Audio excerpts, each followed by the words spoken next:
Hello everyone, welcome back to my new concept, that is the macro factors of business environment. In previous video we are discussed regarding the micro factors. Now the macro factors ಸಮಗ್ರ ಅಂಶಗಳು ಅಂತ ಕರಿತೀವಿ. Here the macro factors is to be universally applicable to all the business organization. ಅಂದರೆ ಸಮಗ್ರ ಅಂಶಗಳ ಪರಿಸರದ ಅಂಶಗಳು ಪ್ರತಿಯೊಂದು ವ್ಯವಹಾರಕ್ಕೂ ಕೂಡ ಅದು ಸಂಬಂಧಪಟ್ಟಿರುತ್ತದೆ. ಅದೇ ರೀತಿಯಾಗಿ ಪ್ರತಿಯೊಂದು ವ್ಯವಹಾರದ ಮೇಲೆ ಪ್ರಭಾವ ಬೇರೆ ಬೀರ್ತದೆ. That should be called as the macro factors. Here there are two types of macro factors. One is economic, then second one is non-economic. ಅಂದರೆ ಇದ್ದಂಥ ಸಮಗ್ರ ಅಂಶಗಳನ್ನು ಎರಡು ವಿಭಾಗಗಳಾಗಿ ವಿಂಗಡಣೆ ಮಾಡ್ತೀವಿ. ಒಂದು ಆರ್ಥಿಕ ಅಂಶಗಳು, ಮತ್ತೊಂದು ಆರ್ಥಿಕೇತರ ಅಂಶಗಳು ಅಂತೇಳಿ. Again the economic factor is to be divided into two. One is national and international. ಅಲ್ಲಿ ಇಂಟರ್ನಲ್ ಆಗಿದೆ, that is wrong. Make it national. Then ರಾಷ್ಟ್ರೀಯ, ದೆನ್ ಎರಡನೇದು ಇಂಟರ್ನ್ಯಾಷನಲ್, ಅಂತಾರಾಷ್ಟ್ರೀಯ. Then here that is here, that is national, right? That is what we call ರಾಷ್ಟ್ರೀಯ ಅಂತ ಕರಿತೀವಿ. And here what is meant by the economic factors? Economic factor ಅಂದರೆ ಏನು? You know very well here. The finance is the lifeblood to every organization. Without finance or the capital, we can't run the business, right? ಯಾವಾಗ ಒಂದು ಹಣಕಾಸು ಇಲ್ಲದೆ ಇದ್ದರೆ ಅಥವಾ ಬಂಡವಾಳ ಇಲ್ಲದೇ ನಾವು ಒಂದು ವ್ಯವಹಾರವನ್ನು ಮಾಡಲಿಕ್ಕೆ ಆಗೋದಿಲ್ಲ. And here there are so many economic factors to be affecting our business. Because the business is a economic activity. ವ್ಯವಹಾರ ಅಂತ ಬಂದಾಗ ಅದನ್ನು ನಾವೇನಂತ ಕರಿತೀವಿ? ಆರ್ಥಿಕ ಚಟುವಟಿಕೆ ಅಂತ ಕರಿತೀವಿ. ಯಾಕಂದರೆ the main objective of every business organisation to earn the profit, right? ಲಾಭದ ದೃಷ್ಟಿಕೋನ ಇಟ್ಟುಕೊಂಡು ನಾವು ಒಂದು ಚಟುವಟಿಕೆಗಳನ್ನ ಮಾಡ್ತಾ ಇರ್ತೀವಿ. ಅದಕ್ಕಾಗಿ ಇಲ್ಲಿ ಬಿಸ್ನೆಸ್ಸನ್ನು ನಾವೇನಂತ ಕರಿತೀವಿ? ಎಕನಾಮಿಕ್ ಆ್ಯಕ್ಟಿವಿಟಿ ಅಂತೇಳಿ ಕನ್ಸಿಡರ್ ಮಾಡ್ತೀವಿ. ಆ್ಯಂಡ್ ಹಿಯರ್ ಎಕನಾಮಿಕ್ ಫ್ಯಾಕ್ಟರ್ಸ್, ಯಾವ ಎಕನಾಮಿಕ್ ಫ್ಯಾಕ್ಟರ್ ಇನ್ಫ್ಲೂಯೆನ್ಸ್ ಆಗುತ್ತೆ? It may be the demand, the supply, price, market, income, cost of production, competitions. These are the different factors which to be influenced on the business organization. It may be ಅಂದರೆ you know very well, demand ಅಂದ್ರೇನು? ಬೇಡಿಕೆ. Supply, ಪೂರೈಕೆ. Then price, ಬೆಲೆ. Market, ಮಾರುಕಟ್ಟೆ. Income, ಆದಾಯ. Cost of production, ಉತ್ಪಾದನಾ ವೆಚ್ಚ. Then competition ಅಂದರೆ ಪೈಪೋಟಿ. These are the different functions which is to be influenced on our business organisations. ಇವೆಲ್ಲ ಅಂಶಗಳು ಎಕನಾಮಿಕ್ ಫ್ಯಾಕ್ಟರ್ಸ್ ಅಂತ ಕರಿತೀವಿ. ಇವೆಲ್ಲ ಅಂಶಗಳು ನಮ್ಮ ವ್ಯವಹಾರದ ಮೇಲೆ ಪ್ರಭಾವ ಬೀರ್ತವೆ. Then the economic environment is to be classified into two. One is national, second one is international. ಅಲ್ಲಿ ಇಂಟರ್ನಲ್ ಆಗಿದೆ, make it change, national and international. And here national economic environment ಅಂದರೆ ಏನು? Here the economic environment of a particular nation. ಅಂದರೆ national economic environment it should be related to the economic environment of a nation. ಯಾವುದೇ ಒಂದು ದೇಶದ ಅಥವಾ ಒಂದು ರಾಷ್ಟ್ರದ ಆರ್ಥಿಕ ಪರಿಸರವನ್ನು ನಾವೇನಂತ ಕರಿತೀವಿ? ನ್ಯಾಷನಲ್ ಎಕನಾಮಿಕ್ ಎನ್ವೈರ್ಮೆಂಟ್ ಅಂತ ಕರಿತೀವಿ. Here the economic environment of the nations is to be broadly classified into three. One is to be capitalist, ಬಂಡವಾಳಶಾಹಿ. Second one is communism, Samajwadi. Then third one is mixed economy. Here the national economic environment is to be classified into three types. One is capitalist, ಬಂಡವಾಳಶಾಹಿ. Second one is communism or what you call socialism. Communism ಅಂದ್ರೇನು? ಸಮಾಜವಾದಿ ಅಥವಾ socialist ಅಂತ ಕರಿತೀವಿ. Then third one ಏನಂತ ಕರಿತೀವಿ? Mixed economy. Mixed economy is nothing but ಸಮ್ಮಿಶ್ರ ಆರ್ಥಿಕ ವ್ಯವಸ್ಥೆ ಅಂತ ಕರಿತೀವಿ. Then let discussion one by one here. The capitalist economy. What is that capitalist economy? Keep in mind here the total economy is to be controlled by the private peoples. ಅಂದರೆ ಇಲ್ಲಿ capitalist ಅಥವಾ ಬಂಡವಾಳಶಾಹಿ ಆರ್ಥಿಕ ವ್ಯವಸ್ಥೆಯಲ್ಲಿ ಏನು ಖಾಸಗೀಕರಣಕ್ಕೆ ಹೆಚ್ಚಿಗೆ ನಾವು ಮಹತ್ವವನ್ನು ಕೊಡ್ತೀವಿ, ಖಾಸಗಿ ವ್ಯಕ್ತಿಗಳು ಅಥವಾ ವ್ಯಕ್ತಿಗತವಾದಂಥ ಆರ್ಥಿಕ ವ್ಯವಸ್ಥೆ ಇರ್ತದೆ.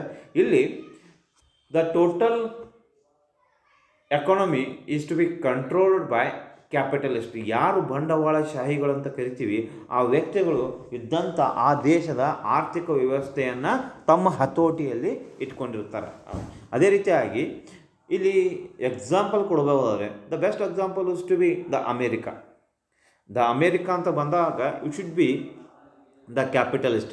ಯುರೋಪ್ ಕಂಟ್ರೀಸ್ ಇರ್ಬೋದು, ಅದನ್ನು ಕೂಡ ನಾವೆಂತ ಕರಿತೀವಿ, ಕ್ಯಾಪಿಟಲಿಸ್ಟ್ ಕಂಟ್ರೀಸ್ ಅಂತ ಕರಿತೀವಿ. ಅಂದರೆ ಅಲ್ಲೆಲ್ಲ ಏನಾಗುತ್ತೆ ಅಂದರೆ the government is not intervening in business. ಅಲ್ಲಿ ಸರ್ಕಾರದವರು ಯಾವುದೇ ರೀತಿಯಾದಂಥ ಹಸ್ತಕ್ಷೇಪ ಮಾಡುವುದಿಲ್ಲ. ಪ್ರತಿಯೊಂದು ಕೂಡ ಯಾರು ನಿರ್ಧಾರ ಮಾಡ್ತಾರಂದರೆ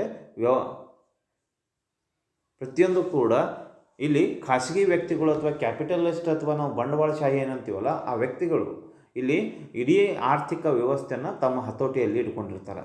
ತಮಗೆ ಇಷ್ಟವಾದಂಥ ಬಿಸ್ನೆಸ್ಸನ್ನು ಅವರು ಯಾವುದೇ ರಿಸ್ಟ್ರಿಕ್ಷನ್ ಇಲ್ಲದೆ ಅಲ್ಲಿ ಏನು ಮಾಡ್ತಾರೆ, ಬಿಸ್ನೆಸ್ಸನ್ನು ಸ್ಟಾರ್ಟ್ ಮಾಡ್ತಿರ್ತಾರೆ. That should be called as the capitalist.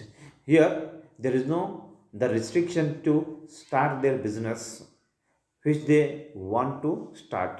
ಅದು ಯಾವ ಬಿಸ್ನೆಸ್ಸನ್ನು ಅವರು ಸ್ಟಾರ್ಟ್ ಮಾಡ್ಬೇಕಂತಿರ್ತಾರಲ್ಲ ಆ ಬಿಸ್ನೆಸ್ಸನ್ನು ಯಾವುದೇ ರಿಸ್ಟ್ರಿಕ್ಷನ್ ಇಲ್ಲದೆ ಕೂಡ ಅಲ್ಲಿ ಸ್ಟಾರ್ಟ್ ಮಾಡಬಹುದು. That is the capitalist economy. The best example is to be European countries as well as USA, that is America. Then comes to the second one here, the communist. It is a total opposite to the communist economy. ಅಂದರೆ ಏನು ಬಂಡವಾಳಶಾಹಿ ಆರ್ಥಿಕ ವ್ಯವಸ್ಥೆ ಅದಲ್ಲ ಅದಕ್ಕೆ ಪೂರ್ಣ ವಿರುದ್ಧವಾದಂಥ ಆರ್ಥಿಕ ವ್ಯವಸ್ಥೆಗೆ ಏನಂತ ಕರಿತೀವಿ ನಾವು, ಕಮ್ಯುನಿಸಮ್ ಅಥವಾ ಸೋಷಲಿಸ್ಟ್ ಎಕಾನಮಿ ಅಂತ ಕರಿತೀವಿ, ಸಮಾಜವಾದಿ ಆರ್ಥಿಕ ವ್ಯವಸ್ಥೆ. Here the socialism or the what you call communism economy ಯಾವ ರೀತಿ ಇರುತ್ತೆ, the total activities to be controlled by the government. ಅಂದರೆ ಇಲ್ಲಿ ಯಾವುದೇ ಒಂದು ಆರ್ಥಿಕ ಚಟುವಟಿಕೆಗಳಿರ್ಬೋದು ಅಥವಾ ವ್ಯವಹಾರಕ್ಕೆ ಸಂಬಂಧಪಟ್ಟಂಥ ಅಥವಾ ಬಿಸ್ನೆಸ್ ರಿಲೇಟೆಡ್ ಆ್ಯಕ್ಟಿವಿಟೀಸ್ ಏನಿರ್ತಲ್ಲ ಪ್ರತಿಯೊಂದನ್ನು ಕೂಡ ಯಾರು ಕಂಟ್ರೋಲ್ ಮಾಡ್ತಿರ್ತಾರೆ, ಗೌರ್ಮೆಂಟ್ದವರು. Without the government intervention here no activities to be rendered. ಇಲ್ಲಿ ಯಾವುದೇ ರೀತಿಯಾದಂಥ ಚಟುವಟಿಕೆಗಳು ಆಗೋದಿಲ್ಲ. ಸರ್ಕಾರದ ಹಸ್ತಕ್ಷೇಪ ಇಲ್ಲದೇ ಯಾವುದೇ ಚಟುವಟಿಕೆಗಳನ್ನು ಇಲ್ಲಿ ಮಾಡಲಿಕ್ಕೆ ಸಾಧ್ಯ ಆಗೋದಿಲ್ಲ. That's why here the best example is to be ಚೀನಾದಲ್ಲಿ ಏನಾಗುತ್ತೆ ಅಂದರೆ here if you want to cultivate some crops or if you want to raise the crops, ಇಲ್ಲಿ ನೀವು ಬೆಳೆಗಳನ್ನು ಬೆಳೆಯಬೇಕಾದ್ರೂ ಕೂಡ ನೀವು ಸರ್ಕಾರದ ಪರ್ಮಿಷನ್ ತೊಗೊಳ್ಬೇಕಾಗುತ್ತೆ. ಯಾವ ಭೂಮಿಯಲ್ಲಿ ಅಥವಾ ಯಾವ ಭೂಪ್ರದೇಶದಲ್ಲಿ ಯಾವ ರೀತಿಯಾದಂಥ ಬೆಳೆಗಳನ್ನು ಬೆಳಿಬೇಕು ಅನ್ನೋ ನಿರ್ಧಾರ ಯಾರು ಮಾಡ್ತಿರ್ತಾರೆ, ಇಲ್ಲಿ ಸರ್ಕಾರದವರು. ಆ ರೀತಿಯಾದಂಥ ವ್ಯವಸ್ಥೆ ಅದ, ಅದಕ್ಕೆ ನಾವೆಂತ ಕರಿತೀವಿ, ಸೋಷಲಿಸ್ಟ್ ಅಂತ ಕರಿತೀವಿ. ಇಲ್ಲಿ ಯಾರಿಗೂ ಕೂಡ ಸ್ವಾತಂತ್ರ್ಯ ಇರೋದಿಲ್ಲ. ಪ್ರತಿಯೊಂದು ಕೂಡ ಏನಿರುತ್ತೆ ಅಂದರೆ ಗೌರ್ಮೆಂಟ್ ಕಂಟ್ರೋಲ್ಡ್ ಇರುತ್ತೆ. ಪ್ರತಿಯೊಂದು ಕೂಡ ಯಾವುದೇ ಒಂದು ಬಿಸ್ನೆಸ್ಸನ್ನು ನೀವು ಸ್ಟಾರ್ಟ್ ಮಾಡಬೇಕಾದ್ರೆ first you have to take the permission from the government. But here the capitalist ಅಂತ ಬಂದಾಗ ನೀವು ಯಾವ ಬೇಕಾದರೂ ಕೂಡ ವ್ಯವಹಾರವನ್ನು ಸ್ಟಾರ್ಟ್ ಮಾಡ್ಬೋದು. ಆ ರೀತಿಯಾದಂಥ ಪೂರ್ಣ ಸ್ವಾತಂತ್ರ್ಯ ನಿಮಗೆ ಅಲ್ಲಿರುತ್ತೆ. ಬಟ್ ಹಿಯರ್ ದ ಸೋಷಲಿಸ್ಟ್ ಅಂತ ಬಂದಾಗ ಅಥವಾ ದ ಪರ್ಟಿಕ್ಯುಲರ್ಲಿ ಕಮ್ಯುನಿಸಮ್ ಅಂತ ಬಂದಾಗ here you have to take the permission from the government. The government is to be control all the activities which is to be rendered in that nation. ಆ ದೇಶದಲ್ಲಿ ಏನೇ ಚಟುವಟಿಕೆಗಳಾದರೂ ಕೂಡ ಅಲ್ಲಿ ಸರ್ಕಾರದವರೇ ನಿಯಂತ್ರಣ ಮಾಡ್ತಿರ್ತಾರೆ. ಪ್ರತಿಯೊಂದು ಕೂಡ ಸರ್ಕಾರದ ಅಧೀನದಲ್ಲಿರುತ್ತೆ. That should be called as the socialist economy ಅಂತ ಕರಿತೀವಿ. Then the third one is that mixed economy. What is that mixed economy? It is the combination of capitalist and socialism. ಅಂದರೆ ಬಂಡವಾಳಶಾಹಿ ಆರ್ಥಿಕ ವ್ಯವಸ್ಥೆ ಆಮೇಲೆ ಸಮಾಜವಾದಿ ಆರ್ಥಿಕ ವ್ಯವಸ್ಥೆ ಏನದ ಅದರದ್ದು ಕಾಂಬಿನೇಷನ್ಗೆ ನಾವೇನಂತ ಕರಿತೀವಿ, ಇಲ್ಲಿ ಮಿಕ್ಸ್ಡ್ ಎಕಾನಮಿ ಅಂತ ಕರಿತೀವಿ. The best example is to be India. Here the government is to framing the rules and regulations. All the business organisations to be controlled by the government, but the every person having the freedom to start their business without restrictions. ಅಂದರೆ ಭಾರತದಲ್ಲಿ ಹೆಂಗದ ಅಂದರೆ ಕೈಗಾರಿಕೆಗಳನ್ನು ಸ್ಥಾಪನೆ ಮಾಡುವಂಥ ಸ್ವಾತಂತ್ರ್ಯ ಅದ. ಆದರೆ ಆ ಕೈಗಾರಿಕೆಗಳನ್ನು ಯಾರು ಕಂಟ್ರೋಲ್ ಮಾಡ್ತಿರ್ತಾರೆ? ಕೇಂದ್ರ ಸರ್ಕಾರ ಅಥವಾ ರಾಜ್ಯ ಸರ್ಕಾರದವರು. That's why it should be called as mixed economy. It means that here the every business which is under complete ownership of the government. ಅಂದರೆ ಇಲ್ಲಿ ನಾವು ಬೇರೆ ಬೇರೆ ರೀತಿಯಾದಂಥ ಓನರ್ಶಿಪ್ಪನ್ನು ನೋಡ್ತೀವಿ. Purely government ownership, best example railway. ಯಾವಾಗ ರೈಲ್ವೆ ಅಂತ ಬಂದಾಗ ಅಥವಾ ಎಲೆಕ್ಟ್ರಿಸಿಟಿ ಬೋರ್ಡ್ ಬಂದಾಗ ಅಥವಾ PSB ಪಬ್ಲಿಕ್ ಸೆಕ್ಟರ್ ಬ್ಯಾಂಕ್ಸ್ ಇರ್ತದೆ, ಅದನ್ನೆಲ್ಲ ತಗೊಂಡಾಗ 100% ಯಾರ ಅಧೀನದಲ್ಲಿ ಇರ್ತದೆ? ಅದು ಸರ್ಕಾರದ ಅಧೀನದಲ್ಲಿರ್ತದೆ. And here some of the semi government as well as semi private sector ಇರುತ್ತೆ. ರೋಡ್ ಟ್ರಾನ್ಸ್ಪೋರ್ಟೇಷನ್ ಇರ್ಬೋದು, KSRTC, right. These are the best example which is to business which is managed by government and also private sector. ಇಲ್ಲಿ ಕೆಲವೊಂದು ವ್ಯವಹಾರ ಹೆಂಗಿರುತ್ತೆ ಅಂದರೆ government undertaking plus private undertaking ಇರುತ್ತೆ. KSRTC government undertaking as well as private undertaking ಅದ. Then the third one is that complete controlled by the private peoples. ಇಲ್ಲಿ mixed ಎಕಾನಮಿಯಲ್ಲಿ 3 type ಬರ್ತದೆ. ಒಂದು ಪ್ಯೂರ್ಲಿ ಗೌರ್ಮೆಂಟ್ ಓನರ್ಶಿಪ್ ಇರುತ್ತೆ, ಒಂದು combination of government and private people, then third one is the 100% ownership of private persons. ಈಗ best example private companies ಅಂತ ಇನ್ಫೋಸಿಸ್ ತೊಗೊಳ್ರಿ, ಅಥವಾ ಬೇರೆ ಬೇರೆ ರೀತಿಯ ಟ್ರೇಡಿಂಗ್ ಕಂಪನಿ, ಹೋಟೆಲ್ಸ್ ತೊಗೊಳ್ರಿ, IT-BT ತೊಗೊಳ್ರಿ. These are the different industries which is to be owned and managed by the private peoples. That should be called as mixed economy. And here the particularly in the economic factors of a country or what we call the economic environment has a significant influence on the business, because here the what kind of business they want to start, it should be dependent upon what kind of the economy is there in India or in other country. ಅಂದರೆ ಭಾರತದಲ್ಲಿರ್ಬೋದು ಅಥವಾ ಬೇರೆ ದೇಶಗಳಲ್ಲಿರ್ಬೋದು, ಯಾವ ರೀತಿಯಾದಂಥ ಆರ್ಥಿಕ ವ್ಯವಸ್ಥೆ ಅದ ಅದರ ಮೇಲೆ ನಾವು ಯಾವ ರೀತಿಯಾದಂಥ ಬಿಸ್ನೆಸ್ಸನ್ನು ಮಾಡಬೇಕು. ಕೈಗಾರಿಕೆಗಳ ಅಭಿವೃದ್ಧಿ, industrial development is to be based on what kind of economic system in my particular nations. ಅಂದರೆ ಯಾವುದೇ ದೇಶದಲ್ಲಿ ನಮ್ಮ ಕೈಗಾರಿಕೆಗಳ ಅಭಿವೃದ್ಧಿ ಆಗಬೇಕಾದ್ರೆ ನಾವು ಫಸ್ಟ್ ನೋಡ್ಕೊಳ್ಬೇಕು ನಮ್ಮ ಆರ್ಥಿಕ ವ್ಯವಸ್ಥೆ ಯಾವ ರೀತಿ ಅದ, ವೆದರ್ ಇಟ್ ಶುಡ್ ಬಿ ಬಂಡವಾಳಶಾಹಿ ಇದನೋ ಅಥವಾ ಕಮ್ಯುನಿಸಮ್ ಅದನೋ ಅಥವಾ ಮಿಕ್ಸ್ಡ್ ಎಕಾನಮಿ ಅದ ಅಂತೇಳಿ. ಅದಕ್ಕಾಗಿ ಇಲ್ಲಿ ನಮ್ಮದು ಕೂಡ ಬಂದಾಗ ಇಂಡಿಯಾ ಅಂತ ಬಂದಾಗ ಮಿಕ್ಸ್ಡ್ ಎಕಾನಮಿ ಅದ. And for the development of the business the government framing the different economic policies. ಇಲ್ಲಿ ಕೈಗಾರಿಕೆಗಳ ಅಭಿವೃದ್ಧಿಯನ್ನು ಮಾಡೋ ಸಲುವಾಗಿ ಕೇಂದ್ರ ಸರ್ಕಾರಗಳು ಬೇರೆ ಬೇರೆ ರೀತಿಯಾದಂಥ ಕೆಲವೊಂದು ಆರ್ಥಿಕತೆಗೆ ಸಂಬಂಧಪಟ್ಟಂಥ ಕೆಲವೊಂದು ನಿಯಮಗಳನ್ನು ಮಾಡಿರ್ತಾರೆ. That should B may be ಕೆಲವೊಂದು ನೀತಿಗಳನ್ನು ಮಾಡಿರ್ತಾರೆ. ಯಾವುವು ಅಂದರೆ ಒಂದನೇದು ಮೊನೆಟರಿ ಪಾಲಿಸೀಸ್, ಹಣಕಾಸು ನೀತಿ. Second one is fiscal policies, ಖಜಾನೆ ನೀತಿ. Third one is trade policy, ವ್ಯಾಪಾರಿ ನೀತಿ. Then fourth one is industrial policies, that is ಕೈಗಾರಿಕಾ ನೀತಿ. ಅಂದರೆ because here to start the industries or the business, the every one wants to their huge capital. ಈ ಪ್ರತಿಯೊಬ್ಬರು ಕೂಡ ತಮ್ಮ ಬಿಸ್ನೆಸ್ಸನ್ನು ಸ್ಟಾರ್ಟ್ ಮಾಡಬೇಕಾದ್ರೆ ಅವ್ರಿಗೇನು ಬೇಕು? ಭಾಳಷ್ಟು ಬಂಡವಾಳ ಬೇಕಾಗ್ತದೆ. ಅದಕ್ಕಾಗಿ ಇಲ್ಲಿ ಏನಾಗ್ತದೆ ಅಂದರೆ ಟು ಪ್ರಮೋಟ್ ದ ಇಂಡಸ್ಟ್ರೀಸ್, ಕೈಗಾರಿಕೆಗಳನ್ನು ಪ್ರಮೋಟ್ ಮಾಡೋ ಸಲುವಾಗಿ, ಅಭಿವೃದ್ಧಿ ಮಾಡೋ ಸಲುವಾಗಿ ಇಲ್ಲಿ ಸರ್ಕಾರದವರು ಕೆಲವೊಂದು ಆರ್ಥಿಕ ನೀತಿಗಳನ್ನು ಇಲ್ಲಿ ಹುಟ್ಟಾಕ್ತಾರೆ. ಅದರಲ್ಲಿ ಯಾವುವು ಅಂದರೆ ಒಂದನೇದು ಮೊನೆಟರಿ ಪಾಲಿಸಿ, ಹಣಕಾಸು ನೀತಿ. ಇದು ಎದಕ್ಕೆ ಸಂಬಂಧಪಟ್ಟಂತ ಅಂದರೆ RBI CRR ಇರ್ಬೋದು, CLR ಇರ್ಬೋದು, ಸ್ಟ್ಯಾಟ್ಯೂಟರಿ ಲಿಕ್ವಿಡಿಟಿ ರೇಷಿಯೋ ಇರ್ಬೋದು. ಅಂದರೆ ಇನ್ಫ್ಲೇಷನ್ ಡಿಫ್ಲೇಷನ್ ಏನು ಬರ್ತಲ್ಲ ಆ ಪೀರಿಯಡಲ್ಲಿ ನಮಗೆ ಬೇಕಾಗುವಂಥ ಅಂದರೆ ಹಣ ತನ್ನ ಮೌಲ್ಯವನ್ನು ಕಳ್ಕೊಳ್ಬಾರ್ದು. ಅದಕ್ಕಾಗಿ ಯಾಕಂದರೆ ಅಪೋಸಿಟ್ ನಾವು ಟ್ರೇಡಿಂಗ್ ಅಂತ ಬಂದಾಗ ನಾವು ಏನು ಮಾಡ್ತೀವಿ ಅಂದರೆ when you are considering the world bank or the particularly trade ಅಂತ ಬಂದಾಗ ನಾವೇನು ಮಾಡ್ತೀವಿ ಅಂದರೆ the majority of the countries they are comparison their own currency to foreign currency, that is European American dollar, ಪ್ರತಿಯೊಂದು ಕೂಡ ವ್ಯವಹಾರ ಏನಾಗಿರುತ್ತೆ ಅಂದರೆ ಅಮೇರಿಕನ್ ಡಾಲರ್ ರೂಪದಲ್ಲಿ ಆಗ್ತಿರ್ತದೆ. ಅದಕ್ಕಾಗಿ ಇಲ್ಲಿ ಏನಾಗ್ತದೆ ಅಂದರೆ ಪ್ರತಿಯೊಬ್ಬರು ದೇಶದವ್ರು ಏನು ಮಾಡ್ತಾರೆ, ಆ ಡಾಲರ್ ಮುಂದೆ ತಮ್ಮ ಹಣ ಅಪಮೌಲ್ಯ ಆಗಬಾರ್ದು, ತಮ್ಮ ಹೋಮ್ ಕರೆನ್ಸಿ ಏನಿರುತ್ತಲ್ಲ ಅದು ತನ್ನ ಮೌಲ್ಯವನ್ನು ಕಳ್ಕೊಳ್ಬಾರ್ದು ಅನ್ನೋ ಉದ್ದೇಶಕ್ಕೋಸ್ಕರ ಕೆಲವೊಂದು ನೀತಿಗಳನ್ನು ಮಾಡಿರ್ತಾರೆ. ಅದಕ್ಕೆ ನಾವೇನಂತ ಕರಿತೀವಿ, ಹಣಕಾಸು ನೀತಿ ಅಂತ ಕರಿತೀವಿ. Then next one is the fiscal policy. Fiscal policy is nothing but ಖಜಾನೆ in the form of the tax. ಯಾವ ರೀತಿಯಾದಂಥ ಟ್ಯಾಕ್ಸನ್ನು ಹಾಕಬೇಕು, because to providing the basic infrastructure facility to the public, ಅಂದರೆ ಮೂಲಭೂತ ಸೌಕರ್ಯಗಳನ್ನು ಕೊಡೋ ಸಲುವಾಗಿ ನಾವೇನು ಮಾಡಬೇಕಾಗುತ್ತೆ, ತೆರಿಗೆಯನ್ನು ತೊಗೊಳ್ಳೇಬೇಕಾಗುತ್ತೆ. ಅದಕ್ಕಾಗಿ ಇಲ್ಲಿ ಕೆಲವೊಂದು ತೆರಿಗೆ ನೀತಿಯನ್ನು ನಾವು ಹುಟ್ಟಾಕ್ಬಿಡ್ಬೇಕಾಗುತ್ತೆ. That should be called as fiscal policy ಅಂತ ಕರಿತೀವಿ. Then trade policy. Trade policy ಅಂತ ಬಂದಾಗ ವ್ಯಾಪಾರ ನೀತಿ. You know very well it is the duty of the every government, they have to keep the interest of the domestic manufacturers. ಅಂದರೆ ನಮ್ಮ ಭಾರತದ ಉತ್ಪಾದಕರ ಹಿತಾಸಕ್ತಿಯನ್ನು ಕಾಪಾಡುವಂಥ ಜವಾಬ್ದಾರಿ ಇರ್ತದೆ ಕೇಂದ್ರ ಸರ್ಕಾರಕ್ಕೆ ಇರ್ತದೆ. ಅದಕ್ಕಾಗಿ ಇಲ್ಲಿ ವ್ಯಾಪಾರ ನೀತಿಯನ್ನು ಮಾಡಬೇಕಾಗುತ್ತೆ. ಅಂದರೆ you have to be promote the exports, ಅಂದರೆ ರಫ್ತಿಗೆ ಹೆಚ್ಚಿಗೆ ಉತ್ತೇಜನ ಕೊಟ್ಟು ಆಮದನ್ನು ನಾವು ರಿಸ್ಟ್ರಿಕ್ಷನ್ ಮಾಡಬೇಕಾಗುತ್ತೆ.